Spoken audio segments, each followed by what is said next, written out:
Let's talk about the federal political climate today in the 21st century, most specifically the fall of 2020. We have a presidential election coming up in about a month. It is early October. Presidential election, a lot of things have gone on this year, 2020. So if you're watching this in the future, you will be able to tell us who won this election.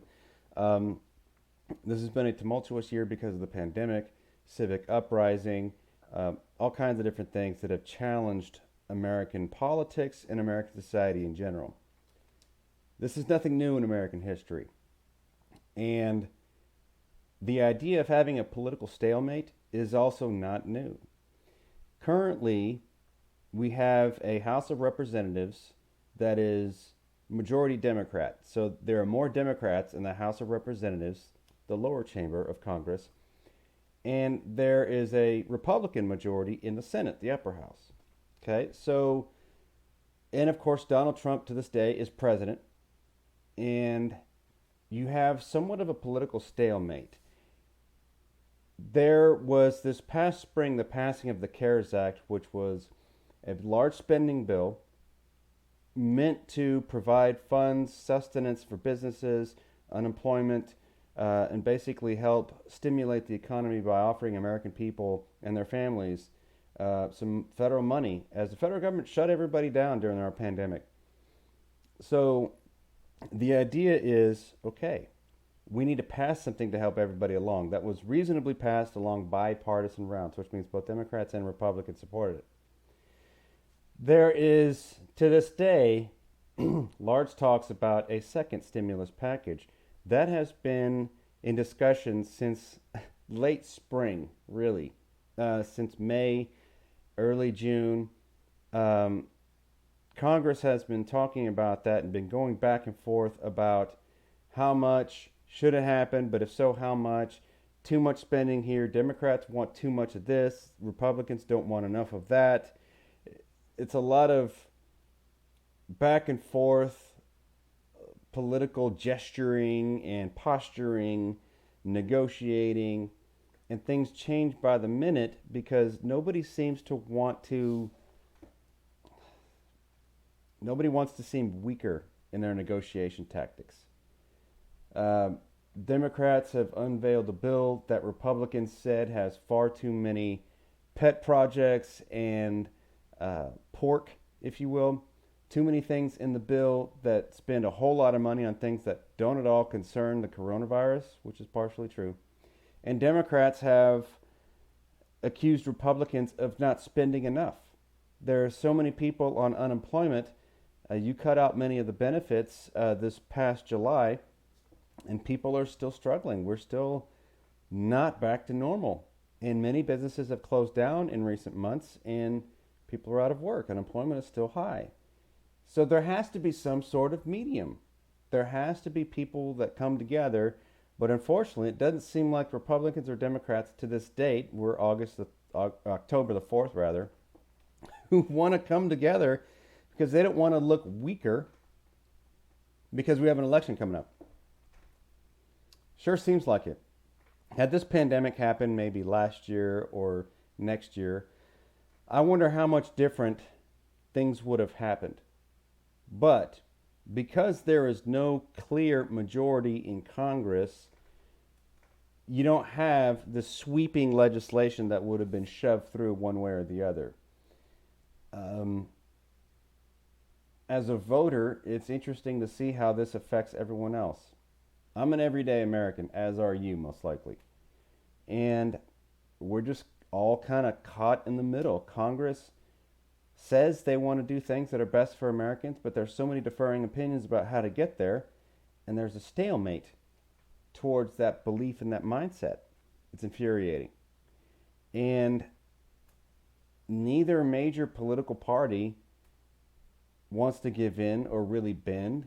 And there are some really stubborn folks on both sides of our aisle, both Democrat and Republican, who make things very frustrating for the rest of us. And it's a difficult decision for Americans who are caught in between. You might lean towards voting one party's way, one party's platform, even though you may not agree with everything, but you kind of maybe lean Democrat or Republican or whichever way. But it's just frustrating. It's really frustrating. We're all caught in the middle. So you have a stalemate. And in a lot of different ways, stalemates can be good. In this sense, you don't have one particular message just shoving everything through and just writing a check and just cutting everything out. Okay, we're just going to put everything on a credit card. Or, nope, we're not going to do anything. We're going to be so strict and this, and this that our stuff's really not going to help because we're afraid of spending too much. That's why I believe in discussion. That's why I believe that most Americans are somewhere in the middle. You have the left, you have the right, you have extremist groups on both sides. Most of us are somewhere towards the middle. You might lean a little bit this way or a little bit that way, but most of us are here. And we're caught in the middle, literally. And that's where I want there to be some bend. And neither this or this wants to look weak for this or them.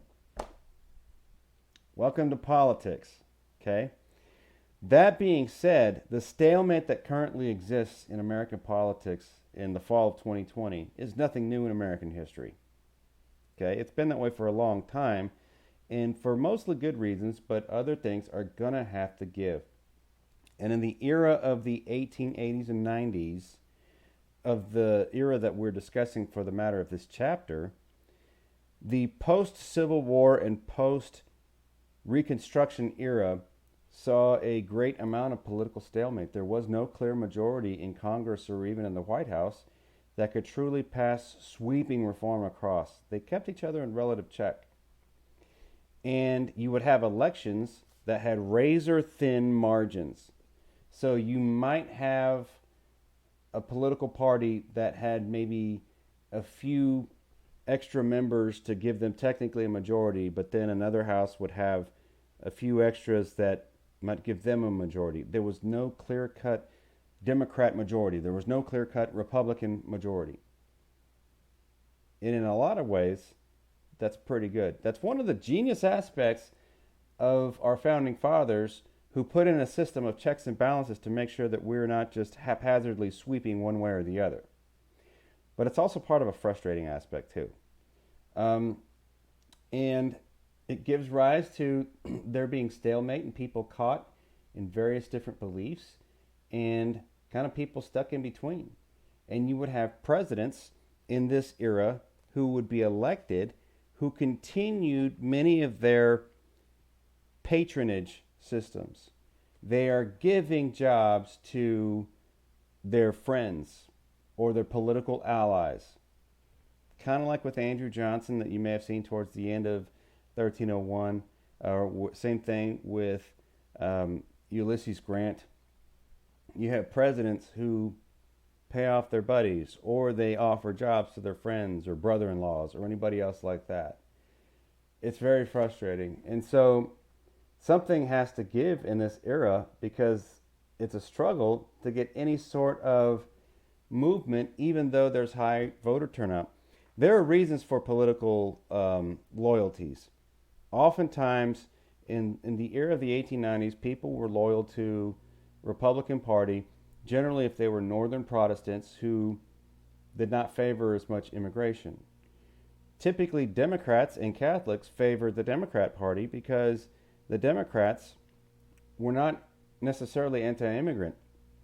And a lot of immigrants sensed that some people had nativist ideas from the Republican Party and they didn't like that. And so they voted Democrat, even though the Democrats had their own issues. And so you oftentimes have regional loyalties that favor interests of various different people. Same thing happens to this day in the Democrat Party and the Republican Party, in a sense that people may support one party or another because they believe in lower taxation, they believe in lesser government, they believe in the Second Amendment rights, and they're pro-life. Those are typically Republican values. Democrats today typically favor pro-choice. They are seen as more pro-immigrant, and they favor more government action to truly enact change. as with everything, I believe that there is somewhat of a balance between all of those things. And that's where action truly happens. It happens where there is reasonable talk, discussion, thoughtfulness, intelligence, and an idea of understanding that we have far more in common than our differences will tell you. Whatever you see on social media, ignore 90% of it. Americans are far more closely united than you would think. You would almost never know it. Our country seems so divided right now, and in reality, we're not that much different from each other. But back then, there were party loyalties that led to various different aspects of change. And some presidents in the 1880s and 90s would become elected, like Rutherford B. Hayes and James Garfield, who instilled an idea of that patronage idea I mentioned a few minutes ago. And there would be presidential assassinations. James Garfield was assassinated in office. And oftentimes we think presidential assassinations, automatically we go back to John F. Kennedy in 1963. We'll talk about him later on in this course. Presidential assassinations are very unfortunate, and they're not new. Okay, so James Garfield, at his time, was, even though he won a decisive victory, he was assassinated just a few months after he was inaugurated.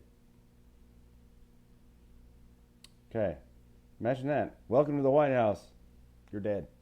Abraham Lincoln, of course, had been president for 4 years before he was assassinated himself towards the end of the Civil War. Okay, he was succeeded by Chester Arthur, who was a New York political boss. So he had various different ties to people in the movement surrounding New York politics, and he would offer jobs to his people. Okay. So, in that era, in the 1880s, Congress would pass what's called the Pendleton Act. If you've ever applied for a federal government job, like for example with the post office, there's like this written exam. You have to do this. It's kind of got aptitudes, oral and written exam type aspects to kind of see how well you fit job roles within that agency. The Pendleton Act basically created that. It changed the way that federal employees would be hired. You're not just going to be put in office and offered a job because a certain president or politician says you're going to get the job. You have to actually apply for it and fit various different aspects that demonstrate that you are capable and correct for this type of job. So you have to have a true competition for the jobs. And so rather than patronage, giving jobs to your friends and political allies, you actually have to earn it. So that was one of the benefits that came out of some of the stalemate in that era, is that, well, okay. Eventually, after Arthur, who succeeded James Garfield, you would have Grover Cleveland elected. And one of the reasons that Grover Cleveland was elected was that, first of all, he had an opponent who, James Blaine, rather, was deemed as having slandered Catholics. Well, there are a lot of Catholic immigrants and other Catholics up north. And so the Democrats nominated Grover Cleveland, who was not necessarily pro-Catholic, but he certainly wasn't anti-Catholic. That's a lot to do with it. Your religion sometimes might matter in politics. My grandfather, my dad's father, voted for John F. Kennedy in 1960 because he was Catholic. I'm Catholic, my grandfather was Catholic, John F. Kennedy was Catholic. And even though watching the debates, he seemed to have agreed a little bit more with Richard Nixon in 1960, he voted for Kennedy solely because he was Catholic. Okay, that's how some people vote. Okay, and that's how my grandfather did it. And Grover Cleveland presided over the idea of taking away some of the strength of your political bosses and some of the quote unquote seemingly corrupt aspects of regional politics. Um, However, one of the things that really stemmed from the Grover Cleveland presidency was that he was anti-tariff. He believed that tariffs, which are levied upon taxes levied upon foreign goods, he believed that they would ultimately cost the consumer more and hurt the consumer, which I also believe. Okay, they may be well intentioned, but ultimately you're going to pay more for various different products. Okay, so he won on the idea that, well, he would be good to go. However, the Republicans in the next election selected Benjamin Harris to be president, and eventually Harris actually won in the Electoral College. So that would have been great. His grandfather had actually run for president. However, he died a few months into his presidency. So we had, you know, president be assassinated a little bit beforehand, and then of course James Garfield, and then of course you have Harrison also assassinated, or rather he died in office. He was not assassinated. But one of the things that came out about this era as President McKinley would now take over after his vice president was that the Sherman Antitrust Act would become enacted. The Sherman Antitrust Act is alive and well to this day, and basically it prevents businesses from getting too big and monopolizing too strongly. So it basically is a job that keeps politicians from offering special privileges to various different corporations. It keeps them from restricting competition. Okay, so as to kind of level the playing field with other businesses, that was the intention behind it. Okay, William McKinley would become elected president in 1890, though. He was a Republican. And it was during these issues that public opinion started to sway a little bit more towards the Republican viewpoint. And when William McKinley was elected president, all of a sudden that would set the tone for a political majority along Republicans for the next 3 or so decades.